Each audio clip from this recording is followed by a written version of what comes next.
Lovely to be here. We're excited to show you the launch of the National Centre for Photography. It will happen sometime soon. And we're also exploring how photography shapes how we see and trust images today.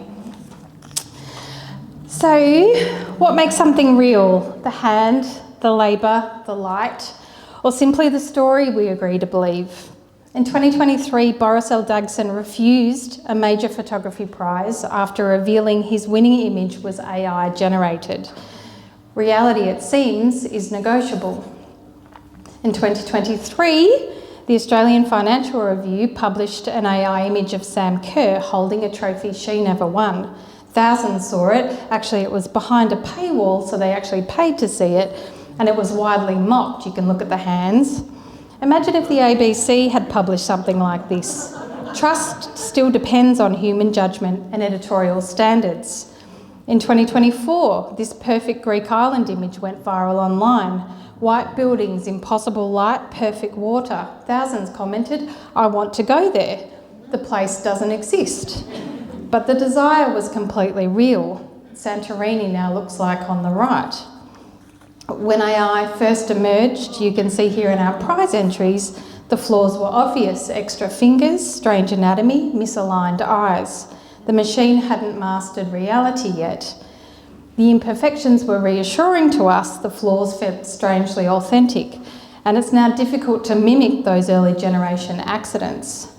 Photography literally means writing with photons, writing with light. Photons strike film or sensors. AI writes with probability instead, patterns rather than presence, no light, no essence. By 2025, AI's flaws had disappeared and the images looked like photographs because they are trained on photography.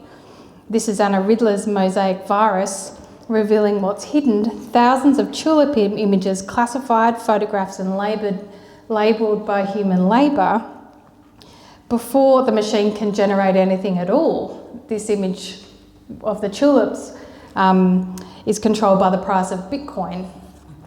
At the Ballarat International Photo Biennale, we launched Prompted Peculiar, an AI competition inside a photography festival. Some called it provocative, others said it betrayed photography and threatened to boycott. We thought the conversation was necessary. Photographers asked important questions.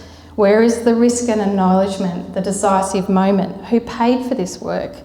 Yet often photographers who resist AI use it editing and blending in their conceptual work. They often use Photoshop, like those images, and Photoshop has AI embedded extensively. Every photograph proves someone stood somewhere. There was a body, a moment in time, and a witness. AI removes the witness. It simulates an experience without ever having one. We printed the AI images, we framed them and hung them in a gallery. Something changed. The physical object gave them weight, or perhaps we were performing legitimacy. This is the 2023 world first exhibition of its kind in Ballarat. Some artists now describe AI as a colleague rather than a tool, a collaborator generating possibilities. This raises also difficult questions about authorship and intention and ownership. Annika Nordenskjold here uses AI as a colleague to promote environmental awareness. And AI can be a tool for speculation. Sarah Oscar's counterfactual departures imagines her mother migrating from Bangkok to Australia in 1974, an event with no photographs. But she's used AI trained on archives to create something that was never documented, but deeply personal. Even when AI generates the image, the artist is present. Creativity lives in the prompt and the concept. Hannah Silver plays with humour, and her excellent prompt, this is my favourite ever, is Ryan Gosling with a Gosling. It's just a fantastic one-liner. In Ukraine, a deepfake video briefly showed President Zelensky surrendering. In the US, AI robocalls impersonated political candidates. Fabricated media circulates daily online. Seeing cannot be believing. And images have always shaped politics. Now rallies can be enlarged, protests are raised, leaders inserted into events they never attended. The Pope may or may not wear Balenciaga. The photograph is no longer evidence, it is persuasion. If photographs and AI images look identical, looking and seeing is not enough. We must learn to read images, who made them, when, why, and with what technology. Visual literacy is a form of resistance.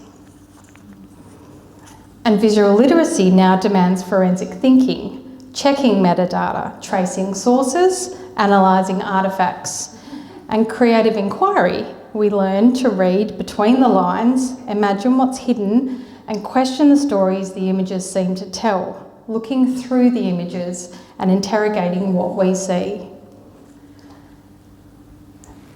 Susan Sontag wrote that to photograph is to appropriate the thing photographed. The image is a trace of reality. AI cannot appropriate the world, it can only simulate it. Anxiety over new technology in photography is as old as the medium. Once we debated film versus digital, now it's AI.